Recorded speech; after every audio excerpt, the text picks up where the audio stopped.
नमस्ते, समय एचटीवी के कार्यक्रम न्यूज राउंडअप में आपका स्वागत है। प्रधानमंत्री नरेंद्र मोदी ने शुक्रवार को केंद्र सरकार के वरिष्ठ अधिकारियों को प्रधानमंत्री नागरिक सहायता और राहत कोष पीएम केयर्स फंड की मदद से देश भर में स्थापित किए जाने वाले pressure swing adsorption PSA चिकित्सीय ऑक्सीजन संयंत्रों का जल्द से जल्द क्रियान्वयन सुनिश्चित करने और इसके लिए राज्य सरकारों के साथ मिलकर काम करने का निर्देश दिया। प्रधानमंत्री ने यह बात देश भर में चिकित्सीय ऑक्सीजन की आपूर्ति बढ़ाने और उसकी उपलब्धता की समीक्षा के लिए अपनी अध्यक्षता में आयोजित एक उच्च स्तरीय बैठक में कही। प्रधानमंत्री कार्यालय पीएमओ की ओर से जारी एक बयान के मुताबिक इस बैठक में मोदी को पीएसए चिकित्सीय ऑक्सीजन संयंत्रों की स्थापना संबंधी प्रगति से अवगत कराया गया। उन्हें बताया गया कि देश भर में 1500 से अधिक पीएसए ऑक्सीजन संयंत्रों की स्थापना की जा रही है। इनमें पीएम केयर्स से आवंटित संयंत्रों के अलावा विभिन्न मंत्रालयों और सार्वजनिक क्षेत्र के उपक्रमों की ओर से आवंटित संयंत्र भी शामिल हैं। प्रधानमंत्री को यह भी बताया गया कि जैसे ही यह सभी संयंत्र क्रियान्वित हो जाएंगे, वैसे ही इससे 4 लाख से अधिक ऑक्सीजन वाले बिस्तरों को इसका लाभ मिलेगा। पीएमओ के मुताबिक मोदी ने अधिकारियों को ऑक्सीजन संयंत्रों के संचालन व रखरखाव के लिए अस्पताल के कर्मचारियों का उचित प्रशिक्षण सुनिश्चित करने का निर्देश दिया। उन्होंने कहा कि सभी जिलों में प्रशिक्षित कर्मी उपलब्ध होने चाहिए। इस दौरान प्रधानमंत्री को बताया गया कि विशेषज्ञों की ओर से प्रशिक्षण संबंधी एक खाका तैयार किया गया है और उनके जरिए देश भर में 8000 से अधिक लोगों को प्रशिक्षित करने का लक्ष्य रखा गया है। प्रधानमंत्री ने इन ऑक्सीजन संयंत्रों की कार्यप्रणाली और उनके प्रदर्शन पर नजर रखने के लिए अत्याधुनिक प्रौद्योगिकी के इस्तेमाल पर भी जोर दिया। बैठक में प्रधानमंत्री के प्रमुख सलाहकार, कैबिनेट सचिव, स्वास्थ्य सचिव सहित कई अन्य अधिकारी मौजूद थे। उल्लेखनीय है कि कोविड-19 की दूसरी लहर के दौरान इस साल अप्रैल-मई के महीने में ऑक्सीजन की मांग में अचानक तेजी आ गई थी। इसके मद्देनजर देश के कई राज्यों में जीवन रक्षक ऑक्सीजन की कमी के मामले भी सामने आए थे। इसके बाद से सरकार की ओर से ऑक्सीजन का उत्पादन बढ़ाने और उसकी निर्बाध आपूर्ति सुनिश्चित करने के लगातार प्रयास किए जा रहे हैं। कोरोना वायरस संक्रमण की तीसरी लहर आने की आशंका को देखते हुए प्रधानमंत्री लगातार बैठकें कर रहे हैं और भविष्य में ऑक्सीजन की कोई कमी न हो, इसके लिए कदम भी उठा रहे हैं। प्रधानमंत्री मोदी ने भीड़भाड़ वाले स्थानों पर लोगों द्वारा कोविड-19 से बचाव के उपायों का पालन न करने पर कल ही केंद्रीय मंत्रिपरिषद की बैठक में चिंता जताई थी और देशवासियों को लापरवाही न बरतने की सलाह दी थी। उन्होंने जोर देकर कहा था, एक छोटी सी गलती के दूरगामी परिणाम हो सकते हैं और इससे कोविड-19 के विरुद्ध लड़ाई कमजोर पड़ सकती है। इससे पहले महामारी की तीसरी लहर की चुनौतियों से निपटने के लिए बृहस्पतिवार को केंद्रीय मंत्रिमंडल ने 23,000 करोड़ रुपए से अधिक के पैकेज को मंजूरी दी। मुख्यमंत्री शिवराज सिंह चौहान ने शनिवार को राजभवन पहुंचकर राज्यपाल मंगू भाई छगन भाई पटेल से सौजन्य भेंट की। मुख्यमंत्री चौहान ने ट्विटर पर इसकी जानकारी साझा करते हुए कहा है कि आज राजभवन में राज्यपाल मंगू भाई पटेल से बैठकर प्रदेश में कोरोना वायरस वर्तमान में स्थिति तथा इसके रोकथाम के उपाय एवं प्रदेश में किए जा रहे विभिन्न जनहितकारी प्रयासों से अवगत कराया और उनका मार्गदर्शन प्राप्त किया। मुख्यमंत्री ने इस दौरान मीडिया से चर्चा के दौरान कांग्रेस पर निशाना साधते हुए कहा कि जितना नुकसान कांग्रेस ने अनुसूचित जाति, जनजाति या पिछड़ा वर्ग का किया है, उतना कोई कर ही नहीं सकता। पिछड़ा वर्ग के वोट बैंक के लिए केवल अध्यादेश जारी कर दिया गया और बाद में इन्हें स्टे करवा दिया। यदि चिंता थी तो ढंग से वॉकआउट करना चाहिए था। कांग्रेस के नेता पिछड़े वर्ग के हितैषी होने का नाटक करते हैं। भाजपा हमेशा कमजोर वर्गों के साथ रही है। पिछड़े वर्ग के आरक्षण के संबंध में जो भी प्रयास किए जा सकते हैं, हम हर संभव कदम उठा रहे हैं। हम पिछड़ा वर्ग समेत सभी वर्गों के कल्याण के लिए कटिबद्ध। भारत में बढ़ते पेट्रोल डीजल के दामों को लेकर बिजनेसमैन रॉबर्ट वाड्रा ने केंद्र को घेरा। उन्होंने शनिवार को कहा कि सरकार को ईंधन की कीमतों में लगातार बढ़ोतरी के बारे में सोचना चाहिए, क्योंकि इसका असर लोगों पर पड़ रहा है। उन्होंने कहा, अन्याय हो रहा है। जनता के हित में इस सरकार को पेट्रोल डीजल के दामों पर ध्यान देना चाहिए, जो लगातार बढ़ रहे हैं। केंद्रीय सड़क परिवहन एवं राजमार्ग मंत्री नितिन गडकरी ने कहा कि उनका लक्ष्य 2024 तक 40 किलोमीटर प्रतिदिन की दर से 60,000 किलोमीटर विश्वस्तरीय राष्ट्रीय राजमार्गों का निर्माण करवाना है। भारत में सड़क विकास पर हुए 16वें वार्षिक सम्मेलन में गडकरी ने कहा, भारत में करीब 63 लाख किलोमीटर सड़क नेटवर्क है, जो विश्व में दूसरा सबसे बड़ा है। सड़क इंफ्रास्ट्रक्चर भारतीय अर्थव्यवस्था के विकास में महत्वपूर्ण भूमिका निभाता है। उन्होंने बल देकर कहा कि सरकार राष्ट्रीय अवसंरचना पाइपलाइन (NIP) के माध्यम से इंफ्रास्ट्रक्चर के विकास में 111 लाख करोड़ रुपए का निवेश कर रही है।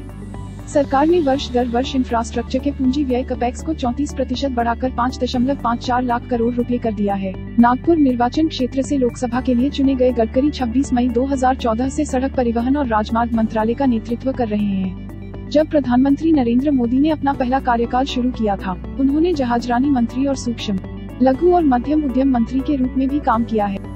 उत्तर प्रदेश में राज्य में पहली बार वायरस के एक नए वेरिएंट यानी कप्पा वेरिएंट के मामले का पता चला है।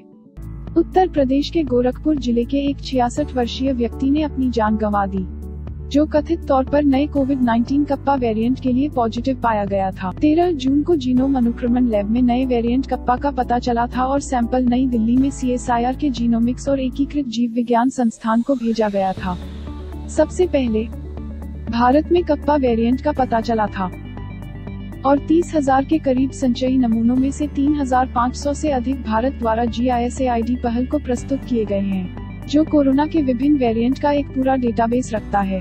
कप्पा वेरिएंट का पिछले 60 दिनों में भारत द्वारा प्रस्तुत किए गए सभी कोरोना वायरस नमूनों का 3% आया है। GISAID डेटाबेस के अनुसार भारत कप्पा वेरिएंट के लिए नमूने जमा करने में सबसे आगे है। इसके बाद UK, US, कनाडा आदि आते हैं। कप्पा वेरिएंट भारत में नया नहीं है क्योंकि इसका पहली बार अक्टूबर 2020 में पता चला था। उत्तर प्रदेश के पूर्व मुख्यमंत्री और भाजपा के दिग्गज नेता रहे कल्याण सिंह, 89 वर्ष, की सेहत को लेकर लगातार खबरें आ रही हैं। ताज़ा जानकारी के मुताबिक कल्याण सिंह की स्थिति में सुधार हुआ है। उनकी सभी महत्वपूर्ण अंग काम कर रहे हैं। इस बीच उनके निधन की खबर आई, जो झूठी निकली। कल्याण सिंह 2 सप्ताह से अस्वस्थ हैं और उनका PGI लखनऊ में इलाज चल रहा है। कल्याण सिंह को पहले राजधानी लखनऊ के RML संस्थान में भर्ती कराया गया था, लेकिन बाद में उन्हें PGI में शिफ्ट कर दिया गया। प्रधानमंत्री नरेंद्र मोदी भी कल्याण सिंह की सेहत पर लगातार नजर रख रहे हैं। एक दिन पहले ही भाजपा के राष्ट्रीय अध्यक्ष JP नड्डा और सूबे के मुख्यमंत्री योगी आदित्यनाथ ने अस्पताल जाकर कल्याण सिंह का हाल जाना था। कल्याण सिंह की सेहत पर प्रधानमंत्री नरेंद्र मोदी आज 2 ट्वीट किए। पहले ट्वीट में PM ने लिखा, देश भर में लोग कल्याण सिंह जी के शीघ्र स्वस्थ होने की प्रार्थना कर रहे हैं। एक दिन पहले JP नड्डा, मुख्यमंत्री योगी आदित्यनाथ और अन्य लोग उनसे मिलने अस्पताल गए। मैंने अभी उनके पोते से बात की और उनके स्वास्थ्य के बारे में जानकारी ली। वहीं अपने दूसरी ट्वीट में PM ने लिखा, यह बात मेरे दिल को छू गई कि JP नड्डा जी से बातचीत के दौरान कल्याण सिंह जी ने मुझे याद किया। कल्याण सिंह जी के साथ मेरी बातचीत की कई यादें भी हैं। उनसे बात करना हमेशा सीखने का अनुभव रहा है। उत्तराखंड में चुनाव के मद्देनजर अपने दौरे से एक दिन पहले दिल्ली के मुख्यमंत्री अरविंद केजरीवाल ने शनिवार को लोगों से पूछा कि बिजली का उत्पादन करने वाले राज्य के लोगों को राष्ट्रीय राजधानी के वासियों की तरह मुफ्त में बिजली क्यों नहीं मिल सकती। अरविंद केजरीवाल ने ट्वीट किया, उत्तराखंड खुद बिजली बनाता है, दूसरे राज्यों को बेचता भी है, फिर उत्तराखंड के लोगों को इतनी महंगी बिजली क्यों?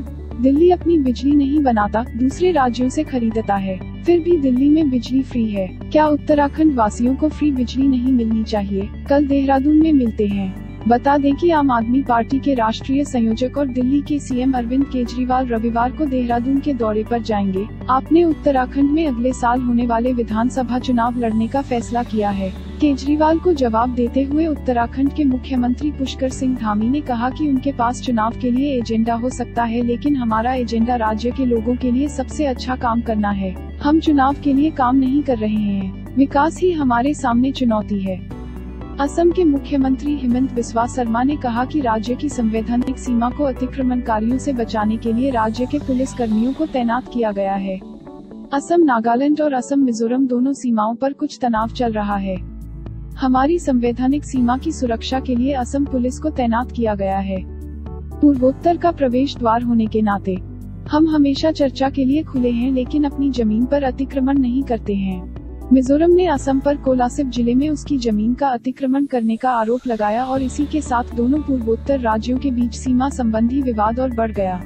कोलासिब जिले के पुलिस अधीक्षक वनलाल फाका राल्ते ने कहा कि यह इलाका मिजोरम का है और असम के करीमगंज जिले की सीमा से लगे कोलासिब के वेरिंगते गांव से करीब 5 किलोमीटर दूर स्थित है।